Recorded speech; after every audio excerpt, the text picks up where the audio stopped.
Hello everyone. In last some lectures we have talked about loop optimizations already, but this is for just for our information when and where we have to use loop optimization. Okay, and how can we do this optimally? Okay, loop optimization.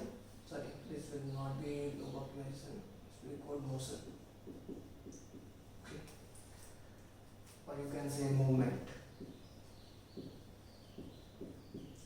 So loop optimization can be done in these many ways, and you can say in code motion or code movement we have talked earlier. Induction variable means we will introduce some variable or induce that, and then we will reduce the strength of operator, or you can say using loop invariant, loop unrolling, or loop fusion or loop combine. Okay.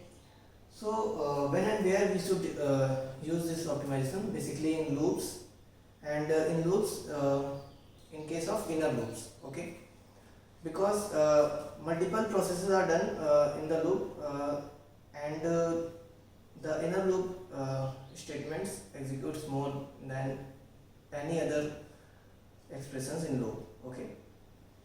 What we do in loop optimization, we will try to reduce the number of lines, number of code lines in inner loop.